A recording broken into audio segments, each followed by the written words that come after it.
Just making conversation now. Sweet. Absolutely. Yeah. Folks, fortunately, I'm not a tech guy. Fortunately, I have a really good tech guy. He's my COO. So he gets me on here. So Nice to have. Do you have we haven't gotten to our lightning round questions quite yet, but do you have, Eric is my go-to. He's number one on the roster. If I pass away randomly, he has to come find my devices and destroy everything. oh, sweet. Does your guy do that for you? Oh yeah. He'll bury the bodies. So for sure. And then if Eric and I get hit by a bus together, I've got backup people to do it. I don't. Oh, well, I mean, look, it's like, Do they know to do it? Do they know? yeah. There's a chain of command. They know, but for me too, though. Like, They have to, if but they have I'm- to check in with you. Yeah, they got to find you. No, I know that, but if we die together, I'm saying, do the people to Oh, yeah. you, they know Yeah, I go. to do me too. Yes. I'm like, Vince, you're number two. I know you're not a tech guy, but and then you got our business attorney. He's three. He might be number one if he knew how to use tech, but you know, Yeah. shout out to Stephen Fantetti or business attorney to this. We really need a tech attorney. I mean, kind of is. Are you good, Eric? Yep, we're good. We're going. Okay. We like to do some lightning round questions. Eric's going to hit the music that we have. I'm familiar with like round. So All right. What's better, cake or pie? cake or pie? Pie. Definitely. Smart. What time do you wake up in the morning? 7:30. We'll say 7:30 roughly. Is a hot dog a sandwich? Yes. Yeah. Mark Quann. How is Wait, it not? you have- I mean, you have a bias towards one way or the other. I usually zone out during this. Mark Quann. If anyone says it's not a sandwich, I don't know how it's not a sandwich. It's 2 pieces of bread and meat in the middle, so it's a sandwich. So Thanks, MQ. Is it 2 pieces of bread though? Is it 2 pieces or is it 1 piece? Anyways, okay, now Red, 2 pieces? let's just move on from that. When's the last time you cried? shoot. 2 weeks ago. What was it? Oh, it's just something personal, so we'll leave it at that. Boo. What? How many times have you fallen? We'll in just love? speculate.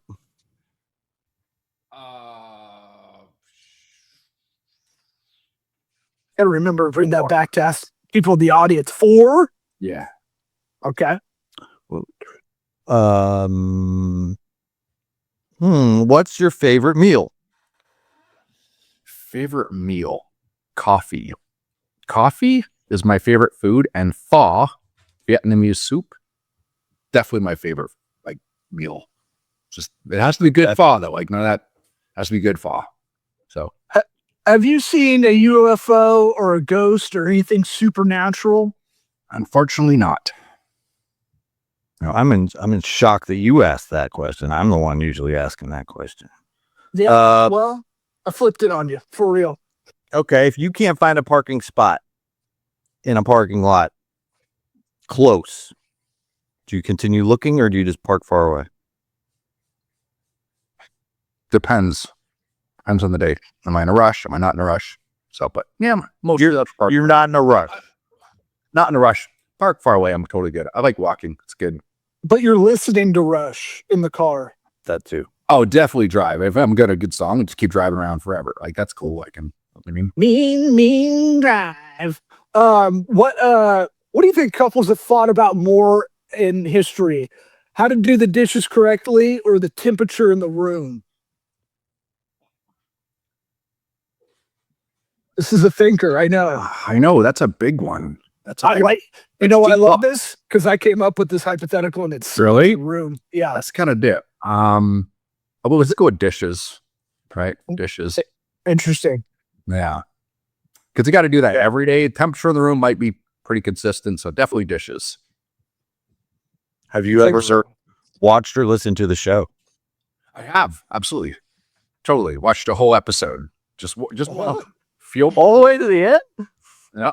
Full disclosure, just one though, right? So We're in our quality over quantity phase because we haven't been doing them every week, but we'll get back to that. What advice would you give your 13-year-old self? Geez, my 13-year-old self was pretty interesting. I was like, started smoking cigarettes already and whatever. So Pretty cool. I don't know. I would say my 13-year-old self. I should have gave that some thought actually, because that's pretty deep right there. You knew it was coming. Shit. I don't actually know. Yeah, I mean it can be Stuff. I would be you jump out of Bill and Ted's Excellent Adventure phone booth and you can grab yourself by the lapels and you give one piece of advice and then you gotta go back. yeah. Experience life. Like, don't be scared to experience everything. That's what I would say. Well, All the good, all the bad, jump in. You know what I mean? So because you answered honestly, you've earned yourself a plug. Tell everybody who you are, what you do, why you're better, all that. okay, well, cool. Mark Quann. I have a pretty extensive educational background. I'm a grade 9 dropout, so I have official grade 9 education. I went to grade 10 for a little bit, but I was in Los Angeles. It was gang infested, so I used to get robbed by knife point fairly often. I got my teeth knocked out, and I said, I don't think I'm going to go to school. So used to Shout out Pico Union. What up? Yeah, so super rough neighborhood when I was growing up there. I grew up in poor neighborhoods. Went to college for a little bit. Thought it was a scam. Actually, I was like, "This is a scam." I'm like, "Student loan is a scam, total scam." And this was 25 years ago. I'm like, "This is a scam in Canada." I'm like, "But I'm gonna have a lot of fun." I became a private. I feel like Mark and I would have hung out. I feel like where I was, but yeah. So I basically went to college for a little bit. I dropped out. I'm like, that's stupid too. I was going to business school, finance. I was like, this is such a scam. But I was like, I'm going to party with my friends. I was in college with my friends from 13, student loans, credit cards, max them out. Went to California, became a private investigator. I used to chase people around Los Angeles as a workers' compensation investigator. During that time, I met a guy named Patrick Bet-David. In his office in Northridge. Patrick Bet-David taught me to sell life insurance. He taught me public speaking. He taught me to sell. He taught me all that stuff. Yeah, Patrick Bet-David. Like when he was, I know. Yeah, he was broke. Yeah, me and Patrick go way back in the day. I basically ended up becoming a financial advisor after that. Written 4 books since then. I've hit number 1 on all of Amazon, like number 1 all with my last book. I have a financial education company. It's growing very, very fast. And I teach strategies that aren't taught anywhere else in the country. Like nowhere. There's not a school in the country that can teach the strategies that I teach people how to become wealthy with. So, yeah. I do want to anti-school, big crazy background. I'm super anti-school. I'm a big homeschool advocate. Like, don't send your kids to public school. You're fucking up your kids. So, yeah. Then I got to do it. I just was going to say, I want to hear any good workers' comp stories that you got, because I'm sure you got some fun ones that like people faking and all that. Oh yeah, for sure. And there's the ones where you're almost going to get killed a couple times. Those are fun. Yeah, those too. Yeah, we want to hear them all. Oh yeah. Sure. Give us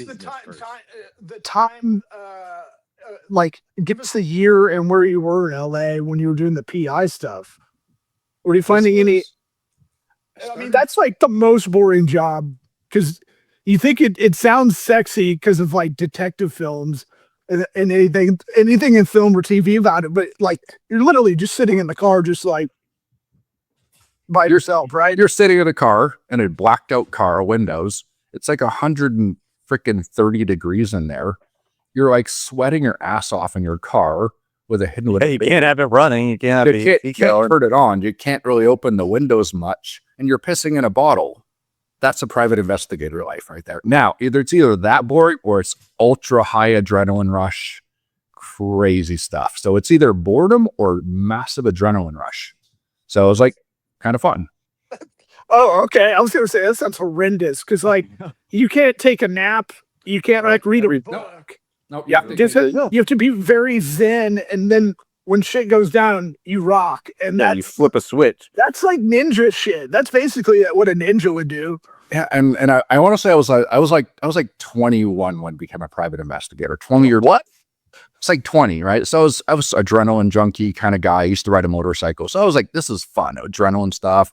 And then I looked at this guy who was like 50 years old, and he was a private investigator sitting in his car at 50 years old, pissing in a bottle. I'm like, oh, I want that. I don't want to do this for too long. You know what I mean? That's what I started looking around, and I met Patrick Bet-David, and he recruited me into the insurance industry. So I'm like, shh. So I literally quit my PI job. I was making like $100,000 a year in 2005, and I quit my job, went all in with to learn Patrick mentor me. So yeah, it was crazy times. Patrick Bet-David, man, I wish I could do an impression of. I can't think of his cadence. I was trying to think of Jordan Peterson when you said grade 9. Yeah. Nobody can imitate Patrick. Patrick's like he's like an anomaly, Patrick. So no, I know comics that could do it. It's just there's a rhythm he has that's unlike anybody else's. Oh yeah. But so you got linked up with him before he was, kind of a mouthpiece, I guess. He was. Valuetainment didn't start. I was writing my first book at the time, so Patrick was trying to bring me to his new company. No, Patrick did his started people helping people at that time. We wanted me to follow him. I didn't want to follow him at the time. So, but he's killing. He's doing really well. So, but yeah, nice guy, really cool guy. Me and Patrick love the guy. He's good guy. So, and what was the name of your book that was #1 on Amazon? I don't think Be Smart, Pay Zero Taxes. That's the book that hit #1 on all. It's actually #1 on all of Amazon. Like it's like #1 in all of Amazon books. If anyone's listening, it's a red book with big white and yellow writing on it. It's intentional to like grab your attention, but it sold about 60,000 copies. I was like, holy shit! Like, am I like legitimate? I've been saying that for years. Just don't pay your taxes. Don't pay them. Yeah, I don't pay them legally though. I'm using all IRS tax codes. Like I can get audited any day. I paid about less than 3% last year, and it doesn't matter. They can come audit me. IRS come audit me. They're your tax codes. I'm just using them. So yeah, it's a game. I mean, like anybody, if you don't use software to do your own taxes, it's like even if you're educated, it's incredibly like convoluted, right? Like. And I don't know. It seems like it's intentionally that way. We're not getting like tax code is not going any shorter, and laws are not getting removed. Like we're not simplifying these things for people. They're only getting more and more, and then the cottage industry around it, like into it. Yeah. Don't they pay like crazy amount of lobbying money to keep it? Kind of, but. That's what happened with that, where they had to like peel it back or something. They had something come up where the thing about it, I can teach a 9-year-old to pay no taxes. Okay, it's simple. 3 words: buy, borrow, die. Okay, it's simple. There's a strategy that comes from the University of Southern California. Okay, it's been used since the Great Depression to make billionaires. Okay, but anybody can do it. I know because I can start you with $100 in a brokerage account. My youngest student's 10 years old. And he will become a billionaire. He's 10 years old. He's a homeschool kid. He started learning at 9. He's a total professional investor. He's 10 years old. Okay. So here's how people get wealthy. They buy assets. They never sell them. And then they die. So let's say buy stocks and ETFs in your brokerage account. What if you just never sold them? Right? No capital gains taxes. What if instead of selling them, you took a low interest loan, margin loan, and you sent it and you bought some precious metals ETFs? Did you pay taxes? No, you avoided income taxes. So you avoided capital gains taxes, you avoided income taxes, and then when you die, you get a step up in basis. So all your assets step up and it passes it to your family tax-free. So when did you pay taxes? Well, is that a real question for us to answer? Pretty easy. The answer is never. My mind went like 8 different directions as you were talking about this. I know, but I've been teaching this every single day for 5.5 years, and I've taught it to over 1,000 people. Every income. I had a guy who was living in his car. He's now got a really nice life because he went from living in his car to doing this. So I've got a 10-year-old. I do homeschooling. I teach homeschooling students. Thousands of homeschool students are learning the strategy that billionaires use. It's buy, borrow, die. It's that simple. Just buy assets, never sell them, borrow from them, buy other additional assets. You get wealthy with zero work and zero taxes, and inflation makes you wealthy. Buy, borrow, die. So what would, okay. So with this philosophy, but what if I, have a cocaine habit and I need to get liquid? I need to use some of this stuff I've been stacking up. Never sell it, loan against That's it. what the loan is for. Yeah, you just take a margin loan. If I have like, what if you're like, yeah, Okay, only a margin loan is. You say, What's a margin loan? okay, so here's the thing. When you're a financial advisor, no. When you're a financial advisor, I'm not frustrated. I'm frustrated with the financial service industry. It's one of the things that broke. We'll break you, dude. So, You think our 10-year-olds got you? We'll be like, what? The next time you're interviewed, you'd be like, I taught these 2 podcast hosts that you don't belong. Yeah, the guys were like, like barely even there. It's like, I teach children. I'm just kidding. They talk to me about sales tax most of the time. That's not even what I was getting to. Yeah, but taxi cabs. yeah, you can put $100 in your brokerage account. Buy Google Exxon, Nvidia, whatever, and you just keep buying it forever. And you can take a low interest loan called a margin loan, and you can send the money to your bank account. So hypothetical question, you need $1,000 for cocaine, right? You just mentioned that. You're like, got a cocaine habit. You have $10,000 in your brokerage account. You press the button and you borrow $1,000 and you send it to your bank account. You go buy your cocaine, right? You'll still have $10,000 in your brokerage account. You didn't trigger capital gains, and the $1,000 you didn't pay income taxes. So at least you bought tax-free cocaine. Yeah, I mean, the stuff these days. But how do you pay back the loan? You don't. You just die. In cocaine. No, because if the 10,000 is growing, it'll eventually be 11,000. The 10,000 will eventually be 20,000 and then 40,000, depending on how it's growing. So you pay back the loan when you die. So you're like borrowing against yourself, eventually, like essentially. But you're borrowing secured by your assets. Like your stocks are worth 10,000. Why wouldn't they lend you money at like 5% interest at $1,000 and send it to your bank account? Like, how did Elon Musk buy Twitter? Did he like go work hard? No, he didn't. He said, "Hey, I got 500 billion in my stock. Can you lend me $44 billion at a super low interest rate?" Bank's like, "Sure." Great. So they lend him $44 billion. He owns Twitter. He didn't. Except they're like, I don't think they're pumped about it. No, I'm doing it. But then he owned Twitter, but he didn't work for it. He didn't pay taxes. So that's so frustrating. Rich people do this with artwork. They like, they launder money. No, they buy. By the way, they could have a brokerage account. Let's say they have a brokerage account, $10 million in their brokerage account. Like, I need $1 million painting. They call up the bank, say, "Lend me $1 million." The bank sends them $1 million. They go buy their artwork. It's worth $1 million. They insure it, and then they can go to a bank and borrow $700,000 secured by their artwork. But I'm more interested in the tax sheltering of it, or they're just trying to like just put money aside that won't get taxed. Okay. What if you took the loan and you invested in your business? That's a tax deduction. That's a double tax deduction. Right. So now the government owes you money. You borrow. You like got $100,000 in your brokerage. I need $10,000 to fund my business. Take a low interest loan. Cost you $500 in interest. Invest it in your company. Now you have a new asset for your company. And based on your tax bracket, the government might owe you 7 or 8 times the amount of interest. So if you pay $500 in interest, the government would pay you $25 in taxes, and you have a new investment in your business. So you have a business that can run. You're funding your business and getting double tax deduction, and the government owes you money. So when it comes to buying these assets, is there something that you sort of gravitate towards, in particular stocks, mutual funds, something like that? So stocks and ETFs, life insurance, real estate, crypto, and precious metals. That's it. Those are the 5 pillars. They're all in the book. Because, I like gold and precious metals.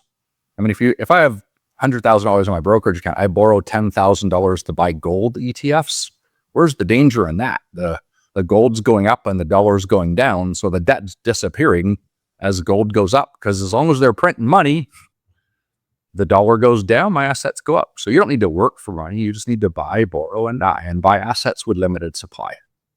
I think you need to take over the guy that had all the question marks on his suit.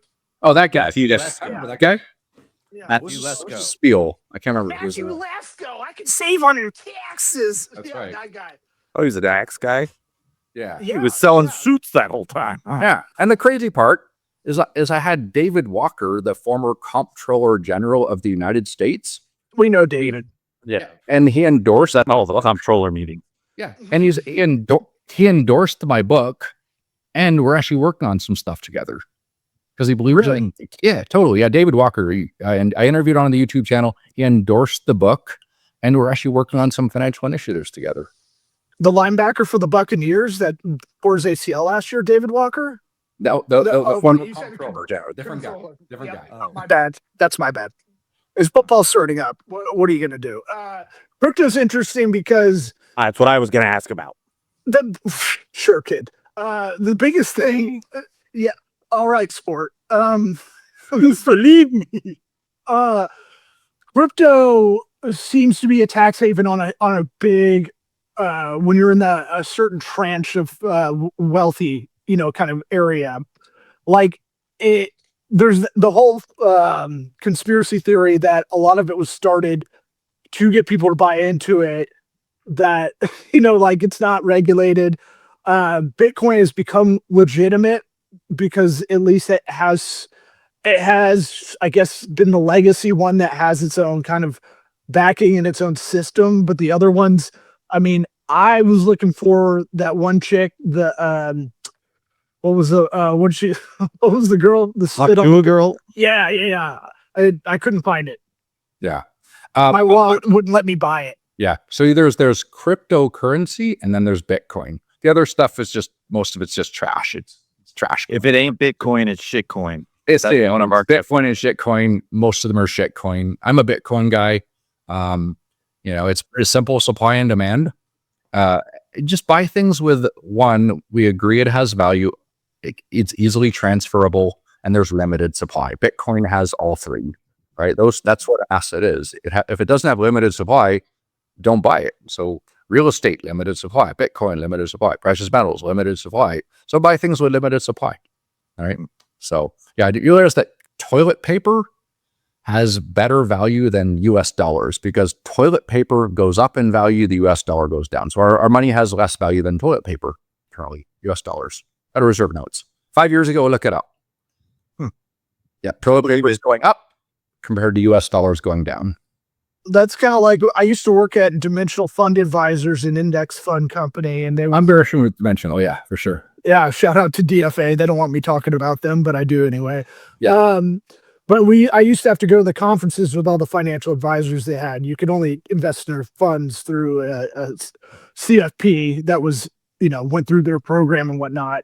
The one thing I remember from dinners we would have at the Four Seasons with all these advisors was Spam and Motorola. If you invested in Spam over Motorola in like 85 or whatever, like your money would be like 1,000x what it would have been in Motorola, and everyone was gangbusters on that. So Yeah. just a fun story I just remember for no reason that was kind of relevant. Yeah. So you were kind of involved in the financial industry for a bunch? I was a grunt for like 25 people in client services. I moved out to LA at 21 and Oh, sweet. it was okay. First gig was out in Santa Monica over there. Oh, sweet. Yeah. Tons. I could have gone down that financial route, but I didn't. Yeah. I don't love it. I All tried to. I got a question for you now, since you've been in finances. Did you know that FINRA, that regulates the financial industry, is a private company funded by the banks? No. Is that like when you find out the Federal Reserve is not part of the government or something? Yeah. Yeah. Yeah. The entire financial. So here's the scoop. All the financial literacy to all colleges and universities and to all financial advisors and CPAs, the supplier is a private company that's funded by the banks. They regulate themselves, and then they fine themselves. That's FINRA. Go check it on their website. Self-regulatory agency, not for profit, meaning they fund themselves. They issue fines, which goes back to themselves. That's who created the financial industry. So it's like their own. It's like a closed loop human caterpillar. Yeah. Let me ask you this: do you think that Wall Street and Wall Street and big government created the financial service education category to help train financial advisors and CPAs to help you not pay taxes and to help you retire? Or, Yes. They always have our intentions. They always have the best intentions, and they're always looking out for the people. yes, totally, 100%. I agree. Mhm. So Mhm. that word, the word retirement was created to help you. The word retirement account, that was created to help you retire. Interesting. What do you think? What do you think about the baby boomer generation that has like 4x the wealth of every generation below it? Is it that much different than any other time in history? No, not really. It's just it's printing money, right? In print, it's the printing money game, right? If you're early in the printing money game, you get to celebrate, right? They move us from the gold standard, turn on the printing press. You're there at the right time. When they're printing money and your real estate is here and it 10x's in value, great. If inflation goes, precious metals go. So it's just the printing press. They keep running it. Whoever's on the there first gets wealthy. Whoever's there later gets poor because they're getting hit by all the inflation, right? Inflation makes you wealthy or inflation makes you poor. Me, I use buy, borrow, die. Inflation makes me wealthy with zero work and zero taxes. So, and the cool thing is anybody can do it. I can start anybody with $100 in a brokerage account. So Does it frustrate you that people like Eric and I were trying to pay attention? Maybe we're trying to apply this stuff, but we're too lazy and we're dumb to do it. Like, because I didn't judge that. I didn't say that, but does it frustrate you though? Because like you're like, I have this. It's not that hard. I can teach anybody. But if there's some people that are never going to get it, and I can almost empathize with this scenario happening because it's had to have happened. well, you have to unlearn before you can learn. And here's the thing you have to realize: everything you've ever learned since you were a child was Bullshit. to make sure that you don't become successful. No boy. Everything. I mean, we can go into this all however deep. I can tell you the system. We're going to talk about how the school system was developed. Let's look at this. Let's look at this. Good for you. I didn't learn growing up. So what's up? Well, no, okay. Tell you But our unlearning is done. I'll test this sort of you. When you were young, did they tell you that you needed to save money and get good credit? No one taught me that stuff. Okay.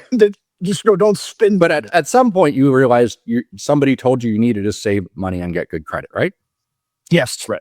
That's a banking system. It's called stickiness. They use it they use it when you're a child, and then they use it when you're adult. Here's how they do it. The biggest banks realize that if they sell you 5 products when you're growing up, you'll never look anywhere else for your advice. They've done tests on this. Just sell you 5 products. So it's very, very important to take children and make sure that their financial education comes from the TV, from the students, from the schooling system. Because they go, get a checking and savings account. You need to save money and get good credit. You're like, well, everyone's doing it. The TV says to do it. My teachers are doing it. My parents are doing it. So they get you a checking and savings account. Yeah, they've sold you 2 products. They're not quite sticky yet. They need to sell you 3 more. But they've got your attention. Now you're always going to go back to them because you trust them. Then they say, hey, now you need a student credit card. Checking account, saving it. Oh, student credit. It's a free student credit card. Get another t-shirt. Free t-shirt. Yep. Get you in college. And then they get you, they go, oh, go get a Roth IRA from your financial advisor. Like, oh, that sounds good. That's cool. They sold you 4. Get you a car loan. They sold you 5. A mortgage, 6. That's it. You're cooked. You'll only trust a bank that is literally a financial predator to teach you and your children. And it repeats. Okay, now you're an adult. You know what they teach you as a financial advisor? Sell your client 5 products. Really? Yep. They teach you basics as sell your clients 5 products. You don't even really need to call them. Then they label you A, B, C, D, E. There's your clients. Only pay attention to your A clients. Screw the rest. They don't financial people don't fire their financial advisor for performance. It's crazy. You just harvest the assets. You can ignore most of your clients, but they say keep the A and B clients, give them specialized service. Everybody else, who cares? That's what they teach you. And then you get a risk model. You do your little survey, and then they give you a portfolio of stocks and bonds. They're all shit. Like inflation's 5. Inflation's 5, and you're going to get 7% return, and you owe taxes on it. You're not. I got all that T-bills. Is that bad? Yeah. Great. Now you're going to earn 4% return on the money when inflation's 5. People are like, well, inflation's not 5. Inflation's 2.3. Did you forget about the 7 different ways the government manipulates the inflation rate? They do. It's not like they just had one. There's 7 different ways the government manipulates it. Give us a saying, and people like the financial advisors don't know that FINRA is a private company, and then there's inflation's 5%. They don't know that their 401k was created to keep you working until 70. That's the purpose of a 401k. It's not to help you retire. Are you kidding me? It's to make sure you work till 70 years old. Yeah. It makes sense. That makes sense. Like you have 5 products. Like lots of people are just too lazy to shop around for better life insurance. Just brainwash get to the kids when they're young, brainwash them from childhood through college. They'll never look anywhere else. They're just brainwashed. They're done. Yeah, I take mine to the casino and tell them, look, baccarat's really your best thing to do. You're such a racist towards your own kids, bro. I have a better plan. Just check this out. I didn't take them to Macau. You're the one bringing your half Asian kids to the casino. Like they didn't. He didn't know that. He didn't know they're half Asian. But I'd like him to. It doesn't matter. It doesn't matter. I want them to read his book and then teach me. Okay, I got a pitch for you. Take your money and invest it, and then borrow, and then take the kids to the casino. They have investments, and they get to go. You can teach them the casino too. Get both the best of both worlds. By the way, Eric, wrong Asian. This is the Koreans are not known for that makes it just that more racist. Such a racist, Eric. I mean, come on. No, Law's the one being racist. No, look at him, bro. He looks at like I have to be over the top with pointing it out with this haircut. Like I gotta be like, yo, that ain't cool. You're Edward Norton Jr., dude. Not welcome on this basketball court. Doing a reverse dunk. My last girlfriend was black, so that gets me out of it. Oh yeah, totally. What's her name? Imaginary. No. You would know. I know. That's just a fun joke from Bert Kreischer I like to use. What on your shirt? Is there a Reddit guy? I just noticed that. That's Remy the robot. He's our company logo. So he's going to be on our app and everything like that. We're launching an app pretty soon to do financial literacy for millions of people. So it's kind of cool. Yeah.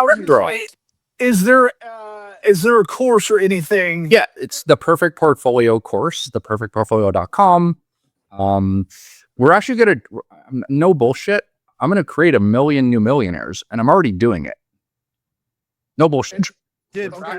We're tracking it. Yeah, 100%, no doubt about it. We'll create 1 million new millionaires. We're tight with David, so he'll vouch for us. I'm sure. For sure. Yeah. So, but no, I will. I mean, I started this course during coronavirus, right? So I had a company. I was doing in-person seminars all over Beverly Hills, Malibu, La Jolla, right? I had all these in-person seminars. Coronavirus comes, they all cancel. I'm like, what am I going to do now, right? So the market was crashing during coronavirus. I was like, coronavirus is bullshit. I saw it for what it was the first time. I was like, bullshit. I don't know what this is, but it ain't what they say it is. Okay. So I go onto my brokerage account. I put a betting down on the market, making a ton of money, and it hit the bottom. I flipped it up and I started betting up, and I posted all my trades on Instagram. You can go check them out. So I started getting people going, Mark, you should start a financial education company. I'm like, I like it. So I wrote my 3rd book at the time, started the Perfect Portfolio, and then wrote my 3rd book, Perfect Portfolio.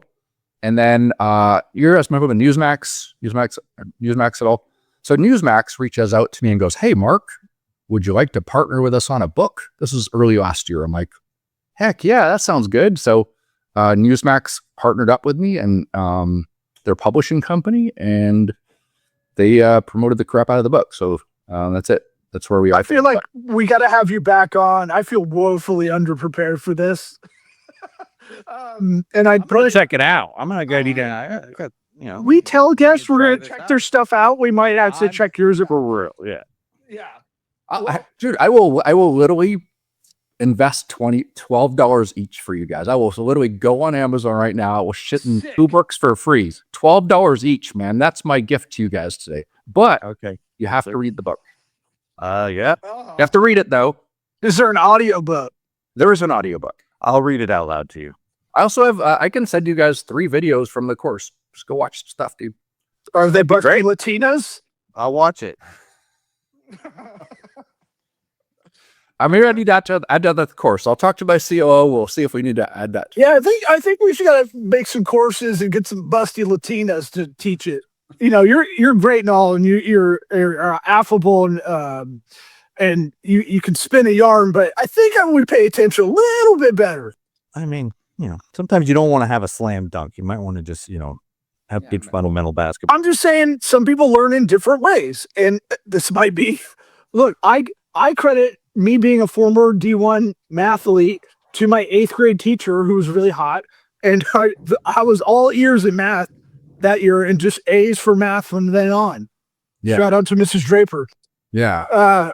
I wish I knew I was in school, but I just wouldn't go to school. So I don't know. It's kind of, I prefer yeah. I sure heard drugs and alcohol in grade when I was like 16. It was fun. It's good stuff. Yeah, I wanted to ask about your backstory. You have a wild, almost like Runaways 80s backstory of like.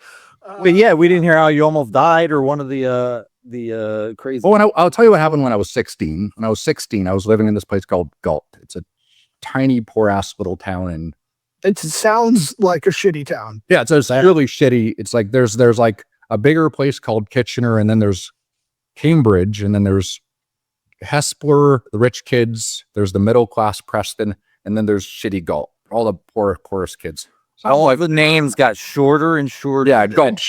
All the So I'm in Galt Collegiate Institute, and my brother meets a guy named Jeff. Jeff got out of jail for stealing cars, right? So my parents, I'm sitting at home. My parents had no work because the ground was frozen. My dad's a construction worker. Ground's frozen. They can't put a backhoe in. So all the construction workers just sit at home and do what? Drink a beer and smoke cigarettes all day long, just fucking like waiting for the work, That's retirement. Yeah. Yeah. So Northridge earthquake happens. Remember 1994. My dad goes, Mark, we can't do this anymore. We can't live like this. We're packing up the station wagon. We're driving to California. So my parents leave me and drive to California to go lay bricks, build chimneys. They're like, we'll send you some money. I'm like, holy shit. I got a house in a shitty neighborhood. My best friend is a car thief. Of course, his best friend gets out of jail. He's a drug dealer. And I'm living with a drug dealer and a car thief, and I have a party house. I started a party time. Entrepreneurial parties, parties every day. 24 hours a day. And my favorite drug of choice was LSD. So there we go. That's more Eric's wheelhouse. That's Eric's wheelhouse. Yeah, love it. Did you see the Green Lady or whatever? I mean, at 16, I don't think I'd recommend it at 16. But so I spent a good year and a half dropping LSD every 2-3 days. Whoa. And your brain is still intact. Right. Honestly, I think that's the reason why I don't think like other people. I was going to say the results are show them. I think very differently than other people. Like I'm like a crazy ideas guy. So now I was like, I'm going to start a perfect portfolio and help create 1 million new millionaires. And literally our app is almost done. We'll be able to educate millions of people. And we're already into homeschools. We have thousands of kids in homeschools learning our stuff. We're going to get into charter schools, and we're going to get into everything. We have a pending contract for the fire department in a major city. Isn't that crazy? The government's going to pay us to teach financial literacy soon. Really? I might need to reach out to you after this, Mark, about I got into all these schools and stuff. That I find it interesting. You got into the homeschools. Is there a association of homeschool parents? if you go on Instagram, you'll see this book called Nice. The Bear of Jekyll Island. I don't know if you ever see it on X or Instagram. Never seen it. It's a guy named Brett Pike, a classical learner. He's a fascinating guy. He started a homeschool. It blew up. It exploded because he's so good. Like he's amazing. Follow him, like Brett Pike. He writes children's books. He wrote 12 children's books. They're fascinating. They're anyways, good stuff. So I reach out to Brett because I've been watching his content for years. And I'm like, hey, Brett, Mark Quann here did this stuff. Hey, can I provide financial literacy for your school? He's like, we connect. We became great friends. I ran 3 classes for the homeschool kids. They love it. I get 6-year-olds with investment accounts right now, and they're learning buy, borrow, die. They're like, buy stocks. Like, buy the stuff you own. Buy Costco and Amazon and Google and Nvidia and, whatever in your brokerage account, and just keep buying it and never sell it. When you have $3,000, you can press the borrow button and buy some gold ETFs. And I have kids not even 10 years old doing this. Interesting. Yeah. Maybe the school kids won't be weird after all. Who knows? Yeah. If I can train 1 million people at a time, it gets kind of crazy because, Well, it's just very interesting. I'm involved in something it's not financial. It's just critical thinking. He's actually a former guest of the show, and we're trying to get into educational systems and stuff like that. And it's just been kind of they're planning to storm the Capitol again, so just watch out. Why you gotta say stuff like that? Because it's funny. The grown-ups are talking. Because it's so crazy. All right. Yeah. Well, I gotta head out. I got another meeting. Right. But hey, Mark Quann, thanks for coming on. Thanks for coming on. We will reach out for sure. I have another book to read, I guess. Yes. Yeah, for sure. And send me an email. Send me your addresses. I will send you the books. And remember, it's like Mary McGuire. It's all about the Quann. I like it. I like it. Mark, I'm bringing it. See ya. There you go. See ya. See ya. Thanks, guys.